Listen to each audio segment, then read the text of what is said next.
Hey everyone, welcome back to the Monster Hunter World Guide to Everything.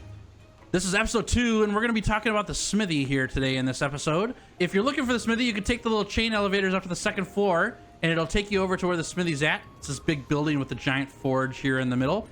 And at the Smithy, there's 2 NPCs that you'll find. Let's go through this one here real first, the Armory. The Armory is a place where you can buy equipment. And outside of that, it has no other function. But the Armory NPC will give you a bunch of quests throughout the game. So keep an eye on the Armory vendor. You'll see a little exclamation mark above their head if they've got a quest for you. The person that you really are here to see is the Second Fleet Master. The Second Fleet Master runs the forge here. And the forge is what you do in order to make all the equipment in the game. When you talk to the Smithy, you're going to see this screen pop up every time. And this will grow a little bit even as the game progresses, I believe. And in here, there's a bunch of different things. We'll go through every single one of them for you real fast. And I'm only on the second quest of the game, so not everything here is going to be available. I'll get into the things that you open up as you progress through the game, as we open them up in the Smithy. This is just going to get you started for what's available for you at the very beginning of the game. The very first thing you'll see is the Forge Equipment button. It's going to pull up weapons, armor, layered armor, and penance. So forging equipment is essentially creating something from the parts that you have. And you'll use this in order to get a base set of whatever you're working on. So if we forge weapons, you can pick which weapon we want to forge. I'm playing the dual blades on this run, so we're going to pull up dual blades. And it's going to give you this list of items that you can craft. And sometimes they'll have items below here that'll be grayed out. That'll show that you can craft those things, but you need more parts in order to forge them. Right now, we can forge the Defender chainsaws, the matched slicers, and the bone hatchets. The Defender ones are part of the Defender gear. We're going to skip over these. Right now, we have the match slicers. That's what this E means, that we have it equipped. And then bone hatchets is something that we don't have.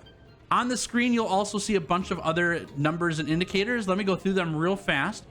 So on the screen with the match slicers, we can see that its attack is 1/12. This is its base attack. You can also find that over here on the right-hand side. Underneath that is a gauge with a bunch of different colors. This is the sharpness level of your weapon. And what that means is as you use a weapon in combat, you start to wear out the sharpness of the weapon. And in order to get it back to its full sharpness level that it's available to have, you need to sharpen your weapon or use the whetstone on the weapon. The higher the sharpness of a weapon is, the more damage it's able to do. And as the sharpness decreases, you start to take a percentage less damage that you do with that weapon. You also have the really unfortunate thing that happens, which is when you attack a monster, if that part of the monster that you hit is particularly tough, if your weapons aren't sharpened, you'll deflect off that monster. You'll bounce off that part. And so you want to have high sharpness as much as possible. Another stat that you'll see on the screen on the right side here is affinity. Affinity is just critical hit chance. And critical hits in this game, they do 25% of whatever your weapon's damage is whenever you score a critical. You have other ways to earn affinity in this game. Your weapons are one of them, one of the ways that you get affinity. And these basic ones don't have any affinity on them. And then element is the last stat that you'll see here. Some weapons have elements or status ailments that they're added to the weapons. And all that means is that you're going to do that element to that monster. And just like any other video game that deals with weapon triangles or weaknesses and resistances, monsters all have weaknesses to elements and resistances to elements. You could build weapons that allow you to exploit those weaknesses, or to change up your gear so that you're not using a weapon that a monster is resistant to when you're going up in a hunt against it. Thankfully for us right now, the uncomplicated part of the game is that these first 2 sets have no element and no affinity, so we don't have to worry about those stats. One thing it does have that's different though is these match slicers have 112 attack, and the bone hatchets have 140 base damage. It's an extra 28 base damage that we have on the bone hatchets. So at face value, these bone hatchets are better than the match slicers. The difference is the sharpness between the two. If you look at the sharpness on the match slicer, we can see that there's a big yellow or green, I'm colorblind, so you have to forgive me, I believe this is yellow, bar here. And as we go to the bone ones, they have less yellow, which means that it's going to run out of yellow sharpness faster with these bone hatchets and drop down to this orange quicker than these match slicers, which means that our bone hatchets have more damage up front if they're at full sharpness. But once that sharpness bar depletes, their damage goes down a percentage, and you have to sharpen them again in order to get back to full damage. Now, I still think the bone hatchets are better than the match slicers, so we'll probably pick a pair of those up. But the game gets more complicated than that, because we don't just forge brand new items, we upgrade them as well. We can go up to the tree here and see what these items build into. So these match slicers are here. It's the same ones from the screen before, but we can upgrade them from this tree up a further stage.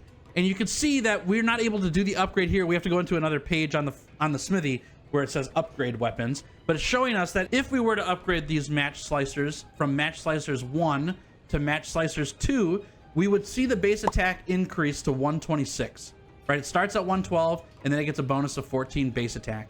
It also gets a sharpness increase. If you look at that bar, it's yellow here on this match slicers 1. When we upgrade it to the match slicers 2, we go up to green sharpness, which actually makes the damage stay that high longer, right? We're at a higher sharpness value. So our damage is higher and we'll be able to hit through tough monster parts easier than we will with lower sharpness. So upgrading our weapons is a huge part of the game. It's gonna increase our damage, increase our sharpness, make it easier for us to take down monsters quicker, as well as get through the tough hides of monsters in the game. You can see that this tree keeps going as well. So once we go for match slicers 2, we can upgrade to this question mark, question mark, question mark. I'll give you a hint. I believe it's match slicers 3. We just can't unlock this yet because we don't have any parts in order to do it. It's giving us a little indicator of what this ore tree expands into. On this ore tree, you'll also see these white lines where they go down here, which is showing us that if we get match slicers 2, we then have to pick between going to match slicer 3 or building this weapon, which is going to be based around a monster. There's a monster that we will fight in the game that will unlock this question mark, question mark, question mark. And when we do, we'll use its monster parts to upgrade our match slicers 2 to its named weapon, like the weapon that's built around that monster. And we can see this tree keeps going down tree here to this weapon, and then we can upgrade it further, or we can go down into this set of dual blades, and we see this little indicator here. It's got a little teardrop. That teardrop there is showing that this tier of dual blade has a water element tied to it, which we can see right here. This dual blade has water element for it. We don't know how to build it yet, but once we beat a monster that allows us to craft this weapon, we will then have a set of dual blades that has a water element tied to it. And that gets expanded as we go further down this tree. If we look at the bone tree here, we can make these bone hatchets, and we can even upgrade them to the bone hatchets 2, which increases its damage a lot, but its sharpness is lower than the match slicer's sharpness. But then this tree expands.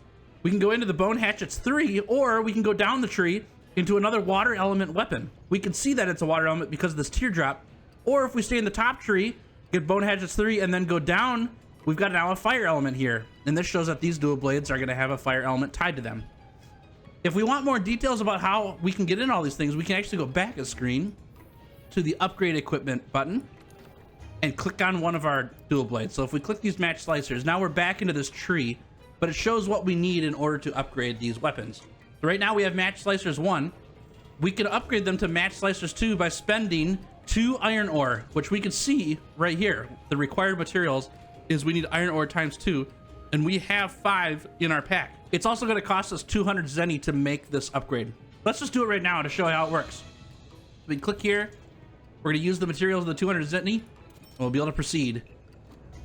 We'll get this animation the first time we upgrade something, but after that, you can hit right click in order to skip this animation if you'd like. And there we go. Now we have a pair of match slicers 2. Now what this does now is it shows us that we can go to the next set, but we don't have any of the materials, as you can see here. We need 5 iron ore and we only have 3, and there's 2 more materials that we don't even know what they are yet. We haven't gathered them.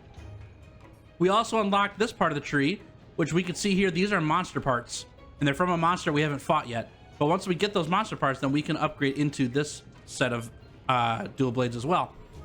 You'll also see on here that we have an arrow going down that's showing that if we wanted to refund this upgrade and go down a level, we could do that if we wanted to.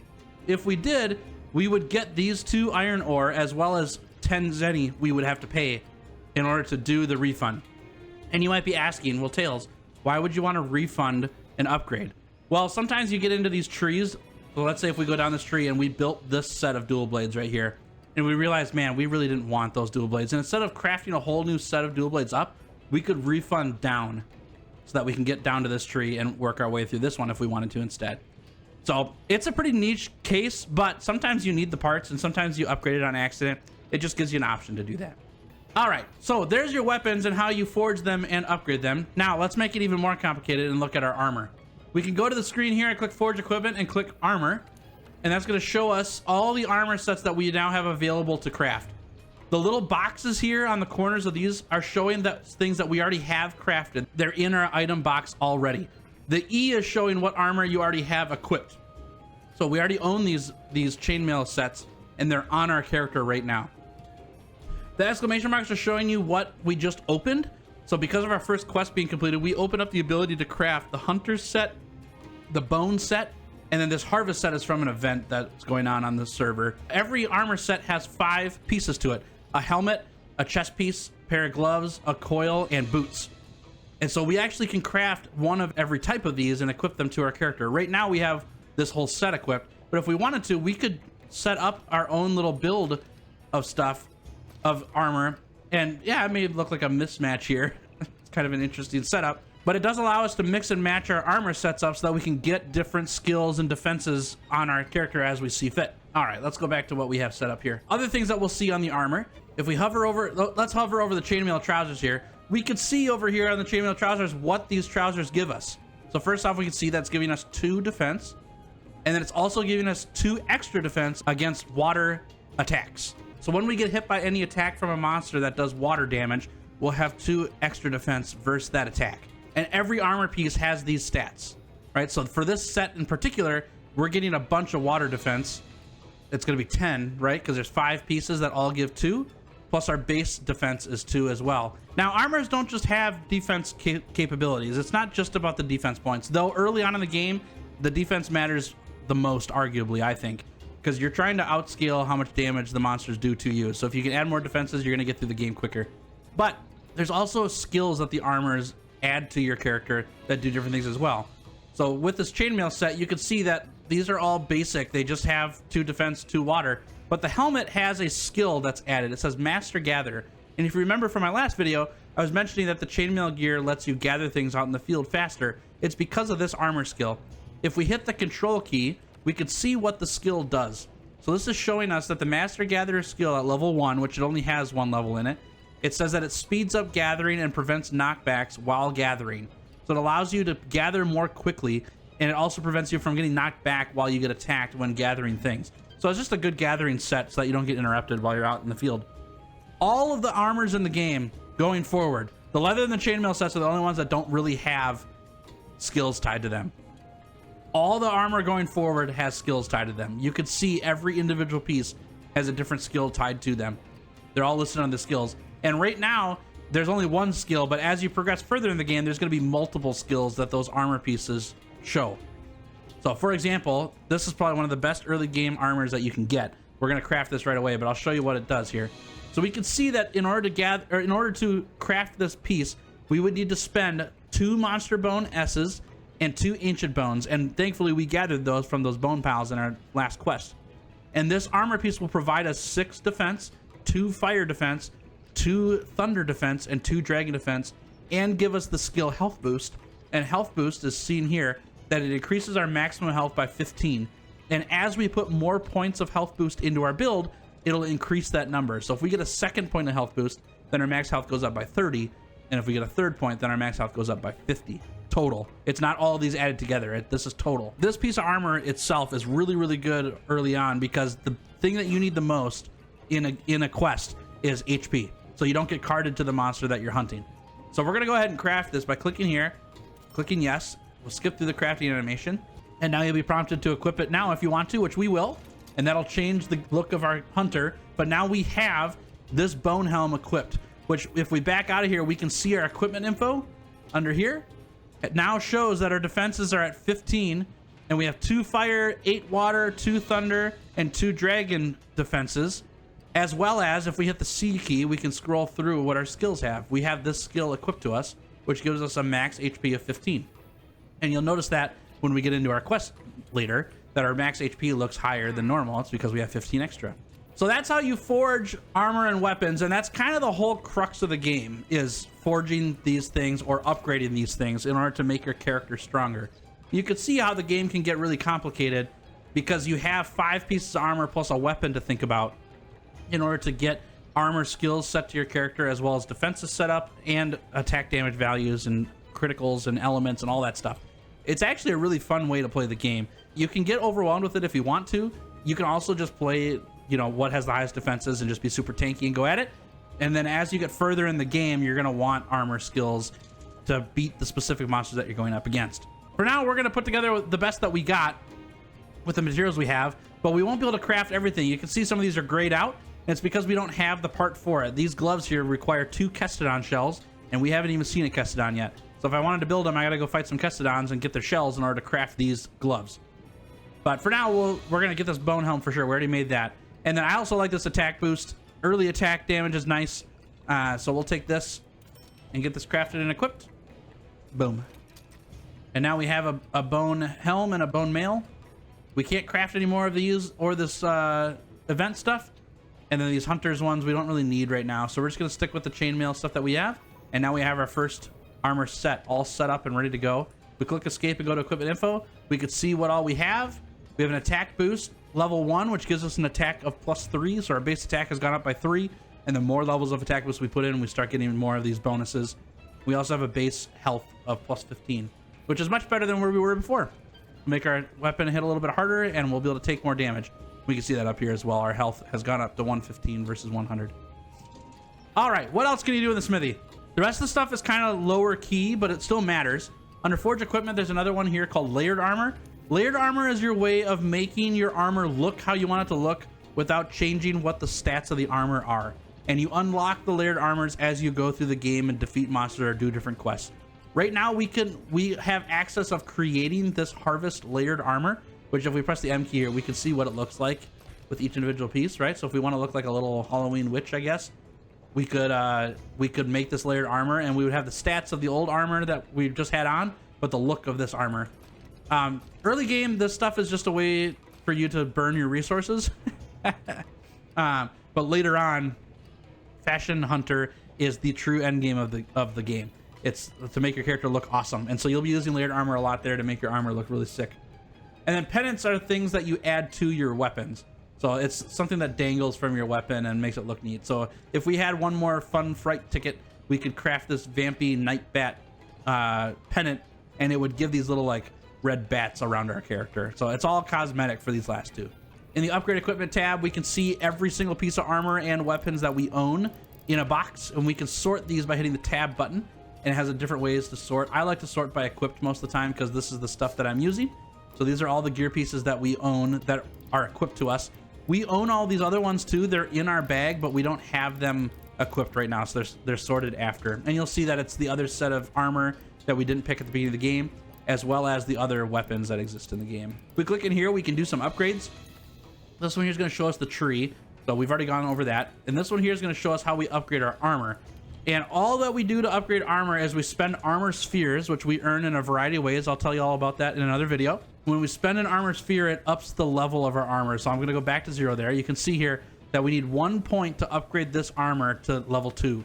So if I scroll up here and we use 1 armor sphere, now we're at level 2, and our base defense went up to 8, right? It started at 6, now it's at 8. And we do that by spending that 1 armor sphere and 40 zenny to upgrade it.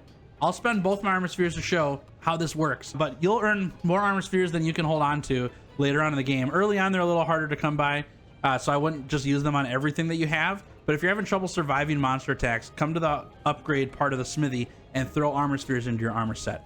And then once you get into late game, you're going to want to for sure upgrade your armor with armor spheres so that you can take hits. That's everything under the upgrade equipment tab. Down to the Forge Palico equipment. Your Palico also has equipment that it can equip. Your Palico always has a weapon, a headpiece, and a chest piece that it wears. And right now, Punchy has the leather set equipped, which gives them the stats that are shown just like our weapons normally do. We could craft these as well to give to our Palico and have them equipped, but we don't have any of the parts for it right now. So we're not going to do that. And really, it's not the parts. We don't have the research points. We'll get research points when we go on our next quest, and we'll be able to craft some of this stuff. But your Palico does damage to monsters, and it'll collect parts from monsters and stuff like that. So giving your Palico equipment that's going to matter for the types of things that you want it to do in a hunt matters a lot. Early on, it doesn't matter too much because your Palico is just there. But as you get further in the game, you can find weapons like this one does fire element damage. So if you're fighting against a monster that's weak to fire, you could equip your Palico with a fire element weapon, and it will now deal fire damage to that monster, thus doing more damage to it and allowing you to succeed on the hunt a little bit easier.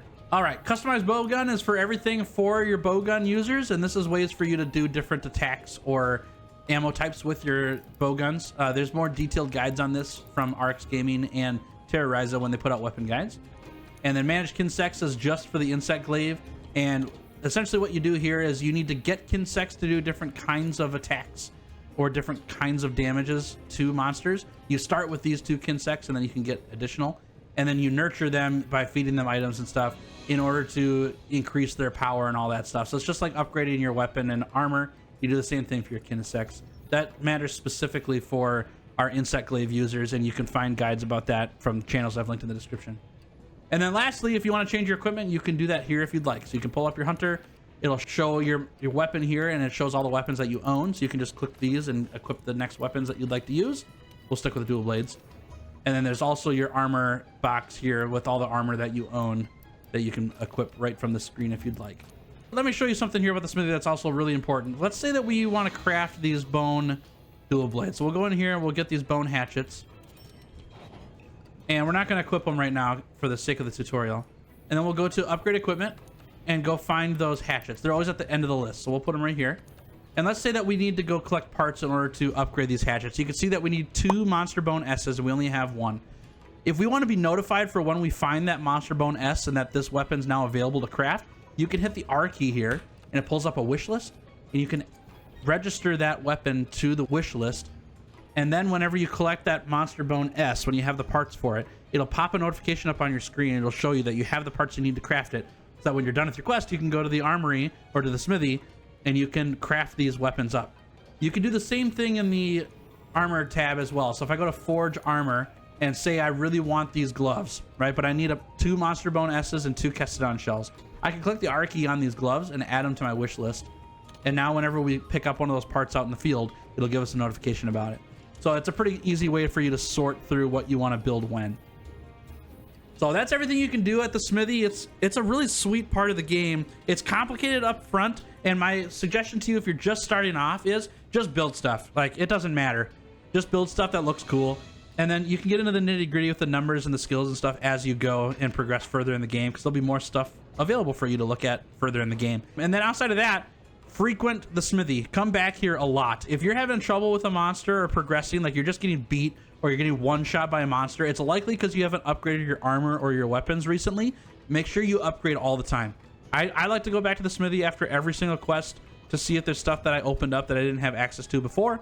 And then that lets me upgrade to things that are stronger than the stuff that I have now and move forward on a quest. All right, well, that'll take care of it for today. That's everything you can do at the smithy, and we'll expand on this as we open up more stuff in the game and progress further in the story. There's more to this as it happens later on in the game, but we're just not at that point in the game yet, and I don't want to overwhelm you too much. So if you have questions about the game, you can leave it in the comments and I'll get around to them, as well as you can join my Discord server, and there we have a whole bunch of people who like to play with others and help out. And so if you got questions that you need answered right away, jump in the Discord and head to the Ask a Hunter page and leave a question there, and we'll get back to you. Otherwise, thanks so much for hanging out. My name's Tails. Thank you for watching the Monster Hunter Guide to Everything. Have a fantastic day, and I'll see you in the next one.